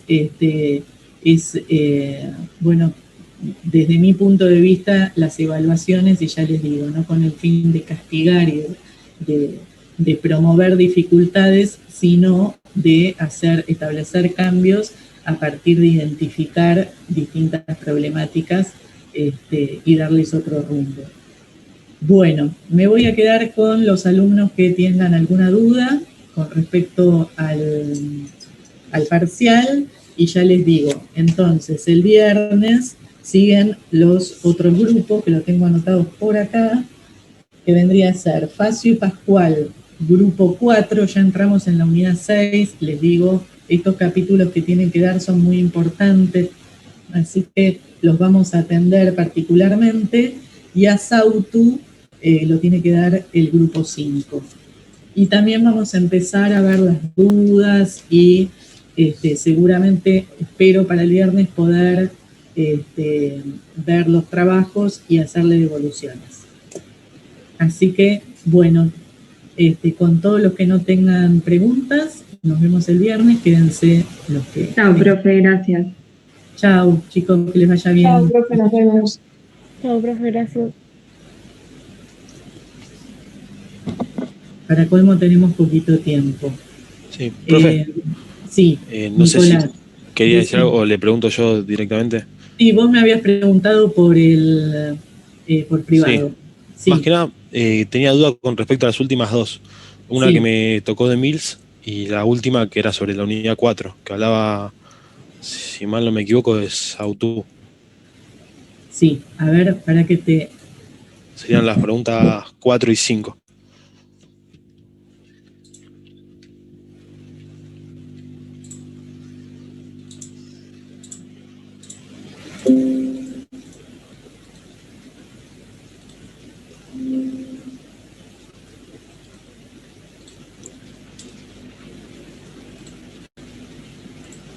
Ya te digo, para que entro.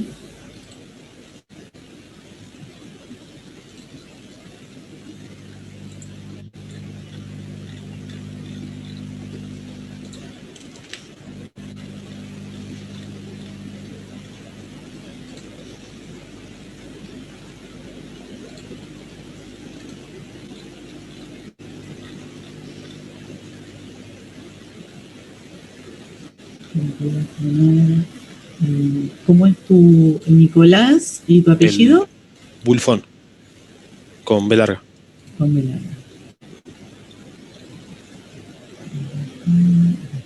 Entonces me decís la 4 y la 5, ya te digo, ¿eh? Sí. 2, 3, 4.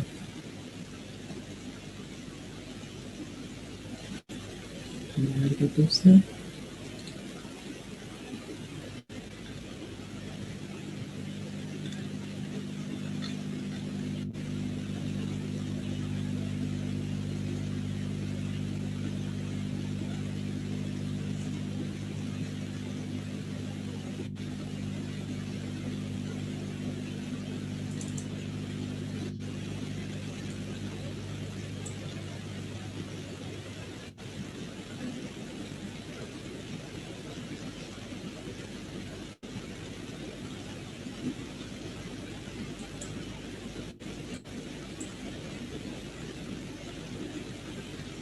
Claro, lo que pasa que acá viste que en toda esta introducción, que es muy larga y es lo que vamos a ver si se puede revertir para el recuperatorio, habla de las noticias periodísticas y demás, y dice, en el marco de la pandemia han sido asesinadas 20 mujeres, entonces apela a la autora Sautu, los procesos de reproducción y cambio dentro de la estructura de clases, entre las clases, dentro de las clases, y propone considerar los procesos referidos a los lazos sociales entre y dentro de las familias y las relaciones de poder y dominación. Entonces, con esos conceptos, o sea, referidos a esos conceptos de Sautu, dice, ensaye una asociación respecto de las cuestiones de la violencia de género y la relación clase-género, tal como lo plantea Hortal. Entonces, acá, ¿qué sucede? Había que hacer una articulación entre lo que dice Sautu y lo que dice Hortale. Y lo que yo te puse es como que no hay una respuesta que relacione esos conceptos y que dé cuenta de los conceptos centrales.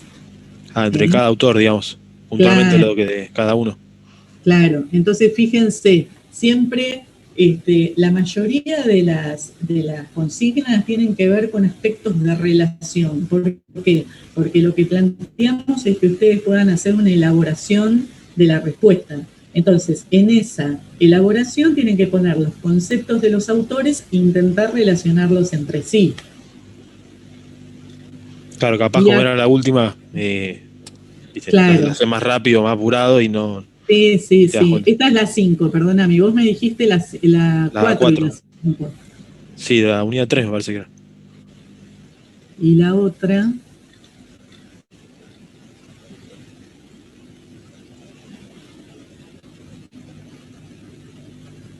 Claro, acá te dice cuál es la promesa. Otra cosa que yo les quiero decir también a la titular es que les menciona varias cosas de la unidad 3, pero la consigna es cuál es la promesa a la que se refiere Mills en su texto La imaginación sociológica. Entonces vos decís que... Claro, medio que explico lo que plantea el autor y después defino la imaginación sociológica. Claro, tal cual. Pero vos lo que tienen que hacer es responder la consigna, que es o una pregunta o directamente un fragmento que les pide en relación, pero no se hagan lío con lo que dice arriba, ¿no? Y acá yo lo que veo que hay, claro, ¿cuál es la promesa? Falta responder eso y claro, tener... como eso bien conciso. Para claro, exactamente. O sea, hacer las preguntas inclusive no demasiado extensas, pero que estén relacionadas con la consigna. Si te piden cuál es la promesa, bueno, a ver, hacer una pequeña introducción y contestar básicamente eso, de un modo conceptual y que lo pueda argumentar de alguna manera, ¿no? Y que No bien sé conciso, digamos, porque yo también en el medio del examen pensaba, capaz que si lo hago muy extremadamente conciso, como en otras materias capaz, me dicen que está incompleto o... Claro, Entonces, no, es como no. que... Vos fíjate, ¿qué es lo que te pide? Trata de, primero, antes de escribirlo, tratar de hacer como un pequeño diagrama de, bueno, a ver, para responder esto, ¿qué voy a hacer? Voy a hablar de esto, esto y esto, y listo. Tampoco te digo, o sea, no extenderse Claro, más tampoco de... un renglón, pero sí. Claro, pero qué sé yo, en 10 renglones se puede contestar, ¿no? Bien. Bueno, eso por mi parte. Bueno. Bueno, muchas gracias. ¿Alguien más?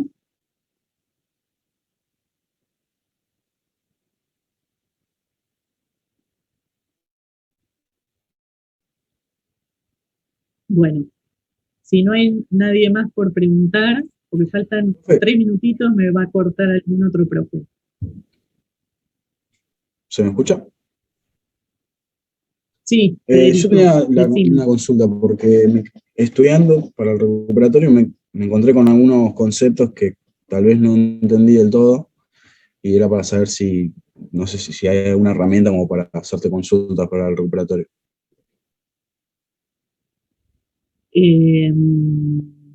Vos que tenés varios conceptos por preguntarme. No, yo tengo anotado uno solo, pero tal vez yendo estudiando surjan más.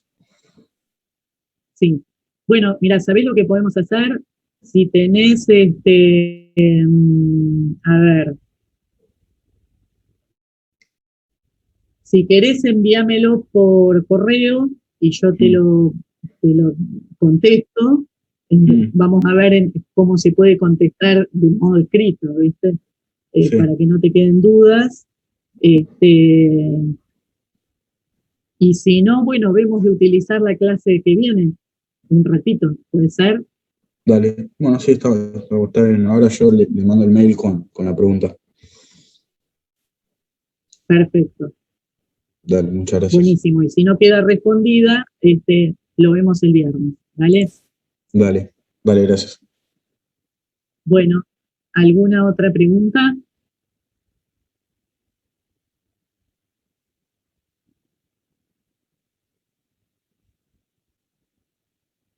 Bueno, nos vemos el viernes. Cualquier cosa, mándenme un correo y yo les contesto.